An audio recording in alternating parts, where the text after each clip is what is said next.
Global CEO Secrets, inspired by this book, The Secrets of CEOs, which is about 150 global chief executives. This is in fact the 2008 edition. There is a new updated edition in 2010, but I didn't know that until after I'd bought this book, so I'm referring to this one.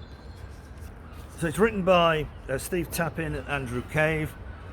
Steve Tappin is a practicing coach to chief executives, and Andrew Cave's a practicing journalist to this day. So they both know what they're writing. I want to address particularly or specifically a comment made by Sir Martin Sorrell about these people called coaches, or whatever you call this confidential resource that a chief executive uses. But before I get there, I wanted to address another theme of the book, which was, I think, about the global war on talent. Waging the First World War for talent. So I thought, right, and there's quite a lot of suggestion that there's a shortage of the right sort of talent for these top organizations, which are have demographic and geographic and all other kinds of reasons attached to them, but they kind of see it as a shortage. But I couldn't help but notice in the they chose in the 2010 edition 200 executives, chief executives, to do their research with, and I could only see in that sample 23 women. Now this is probably a photograph of our times rather than a suggestion about the research sample. But I thought, well, there's 23 women included in this 200. They're talking about there being a shortage of talent or a global war on talent, and half the population of the world is not included in this quest or opportunity for being a chief executive. All right, half the population of the world. So this might, and I'm not in the executive search industry. Of course, I'm sure the problems are real, but half the world is not playing the game. And I think that when you consider the language that it's a global war on talent, I just want to check that I'm getting that right. Waging the First World War for talent. I'm not sure, I'm sure it's true, but I'm just not sure that that's the right kind of narrative to attract that half of the population that's not actually involved. It doesn't attract me. I'm not interested in war. I'm delighted about competition. You know, I love competition. But war is a very destructive metaphor, and especially these days, we're looking for things to be sustainable. It says so in here. Then we're talking about war, which I kind of think is the wrong narrative.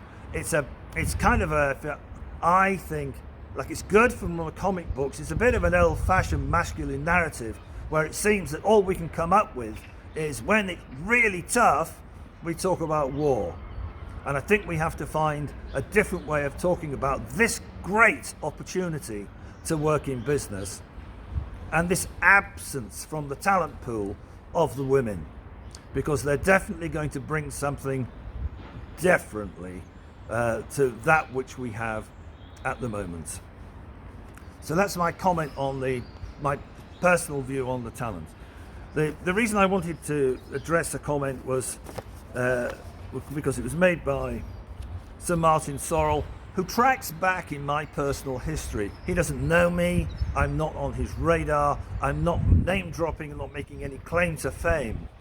I started in advertising, he was working at Saatchi, and then he bought WPP, and so began his great journey in building the biggest advertising agency group in the world, before it came to an end a few years ago, and he started S for Capital. Now, during that time, I met him right at the beginning, just when he bought WPP, at an industry dinner, and I was sitting at the same table with him, and he was quizzing me about a marketing services business that I was in. I wasn't quite switched on to what he was doing, but he was very interested. And then in the trade press, I would see him buying one business after another, and sort of the penny dropped. 10 years later, I was in a new business function, and I put an email through to him with a new business proposition, which he didn't take. But what I noticed was he got back to me in the same day.